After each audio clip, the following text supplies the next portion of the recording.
Hello, Bishop Walsh here. Thanks for checking in. It's Wednesday, May 18th, and I'm here in the chapel. I often have my daily Mass here. I know people pray for me by name at Mass. I don't have that same memory bank to remember everybody by their names, but I do remember everyone in our 75 parishes and our 16 schools and everyone that's a part of the 21 counties of the tip of the mitt, just to bring everyone together in prayer as I offer the Mass here.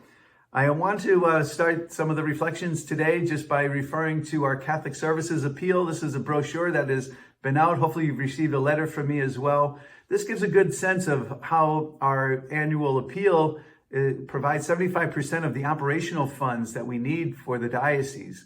And it breaks things down into 7 categories that every year, the money is used to support. It goes from the shepherd of the diocese, vocations and clergy formation, liturgy and parish outreach, tribunal, Catholic education, local and global missions, diocesan ministries and services.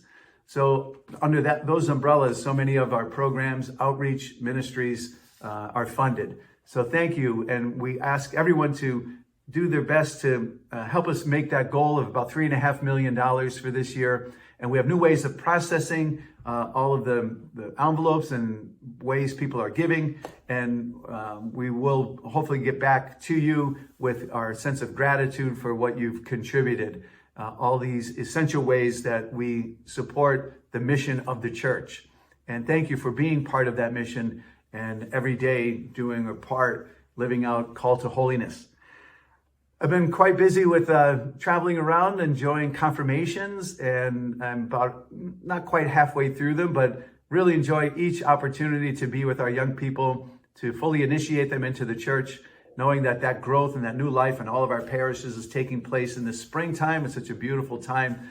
Nature's coming back to life, and this Easter time reminds us of the real power behind our evangelization efforts, is the power of the resurrection and our belief that the Lord rose from the dead, and he gives us a share in that divine life.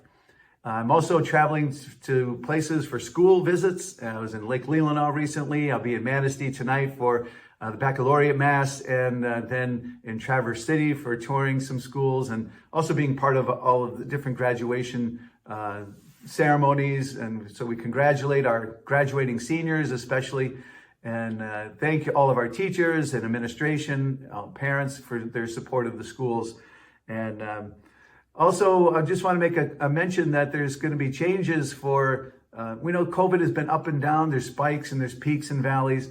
Hopefully that we're through the worst of what COVID brought. And we know that there are many people who had suffered during those awful times, especially when it was so prevalent. But we want to be able to make adjustments as needed. And so one of the things that we're going to reintroduce to our liturgies is the option of receiving from the chalice. That'll begin on the Pentecost Sunday. And every pastor and parish director of parish life will have that option to reintroduce it at that time or any time after, based on local circumstances, in the different areas.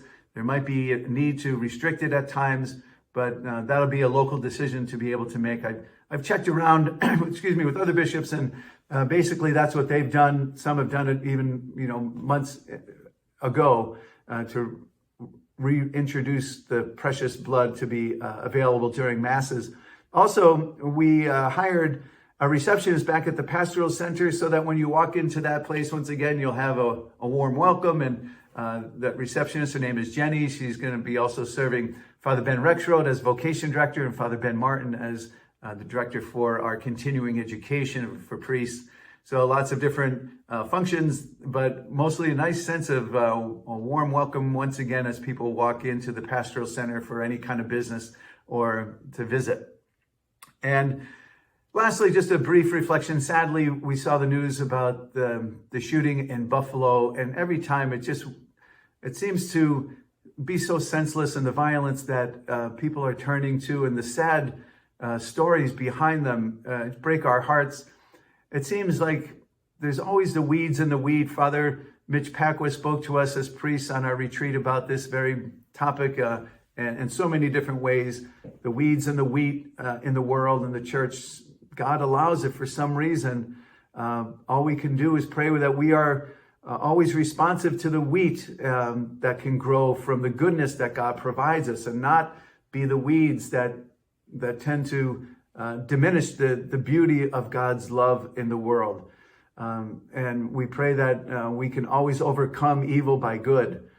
So let us, the weeds and the wheat, on that same day of the shooting, it seemed that Pope Francis was canonizing new saints for the church, and we look to them for their inspirational example and heroic witness of faith.